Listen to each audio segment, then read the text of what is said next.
Então bora lá, pessoal. Razão e proporção, página 356. Bom, primeiro, né, a definição, entender o que é uma razão. A palavra razão vem do latim ratio, que significa quociente. E nós sabemos que o quociente é o resultado de uma divisão. Então, toda razão indica uma divisão do numerador pelo denominador. E a única condição de existência para essa razão é que o b, que é o denominador, seja diferente de zero, porque nós não podemos ter um quociente, um denominador zero, porque tornaria isso uma indeterminação matemática. Fugiu o nome. Uma indeterminação matemática. Não existe resposta. Então aqui nós temos um quadro, né, para retomar essa leitura. Eu sei que vocês já sabem ler. Então nós temos os números representados por fração e a sua leitura. 1 sobre 2, lê-se 1 meio. E quando a gente for interpretar uma situação de razão que envolve esta fração, nós vamos ler assim, ó, 1 para 2. 1 está para 2, certo? 3 quartos. 3 quartos ou 3 está para 4. E assim por diante. E aí, a notação de razão. Então vamos considerar 5 sétimos como um exemplo aqui. Então a notação 5 sétimos é o numeral, fração, que representa um número 5 sétimos, onde 5 é o numerador e 7 é o denominador. Ao multiplicar ou dividir esses termos desta razão, sempre pelo mesmo número, tanto o numerador quanto o denominador, nós vamos criar razões equivalentes à primeira. Mesmo processo quando vocês criaram frações equivalentes. Isso serve tanto dividindo, que é o processo de simplificar, quanto multiplicando, que é o processo para criar fração equivalente, tá? Então aqui nós temos alguns exemplos, né? Então, se eu pego 3 quartos está na sua forma reduzida.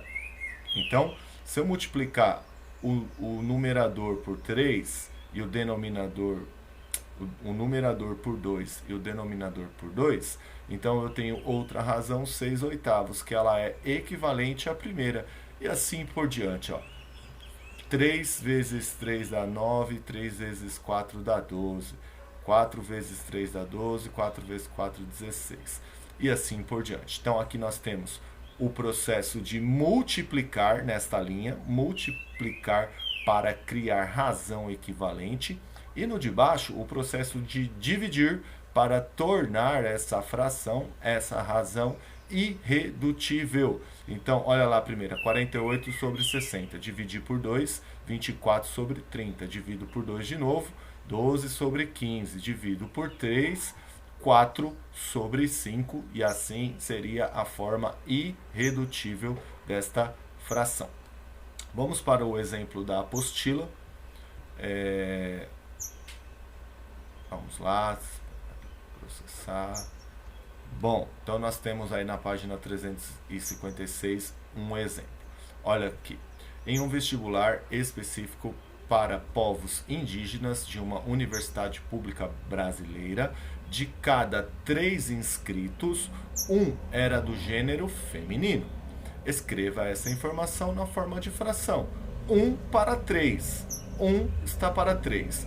1 terço. A cada 3 inscritos, 1 era do gênero feminino. Na letra B, se foram inscritos 42 indígenas, quantos são do gênero feminino? Registre o seu raciocínio. Eu optei por resolver aqui com vocês em forma de razões equivalentes, para vocês verem como que a gente consegue chegar no resultado. Não é prático, vocês estão vendo aí, né? Então assim, tá vendo? O número de baixo representa o número de inscritos e o número de cima representa o número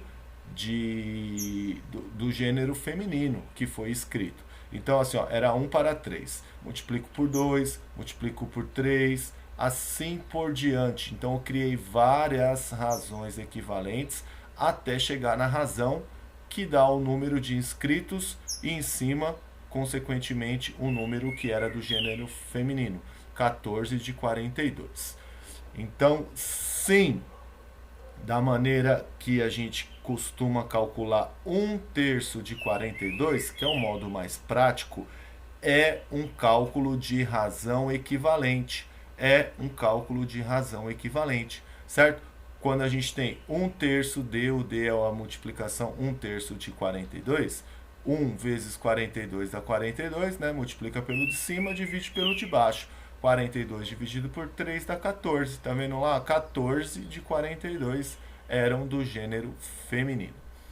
Então, a proporção nada mais é do que uma igualdade entre duas razões. Uma proporção é uma igualdade entre duas razões. X está para y, assim como 2 está para 5. Então, é assim que a gente lê uma proporção, certo? De novo, x está para y, o sinal de igual é assim como, 2 está para 5. Então, lembre, eles não são iguais, eles são proporcionais, eles são equivalentes. E assim a gente pode ter quantas proporções quantas razões você quiser igualar, vai criar uma proporção da mesma maneira, certo? Então, ó, um sozinho é razão. Para criar uma proporção, no mínimo, você precisa de duas razões. Então, no mínimo. Então, 2, 3, 4, a gente cria proporções contínuas. Os termos de uma proporção serão nomeados, né, de extremos, que seria o A e o D, e meios, que é o B e o C. Assim, a gente tem a lei fundamental da proporção, que é o produto dos meios é igual ao produto dos extremos, que é o que a gente conhece popularmente como regra de 3. Multiplicar em x, multiplicar em cruz. Então, A vezes D será igual a B vezes C. O produto dos meios é igual ao produto dos extremos. Temos mais um exemplo aí na página 362, onde a gente tem que completar esse quadro desta receita. Então, a proporção está aqui, ó, quantidade de suco concentrado, 1 copo. Quantidade de água, 8.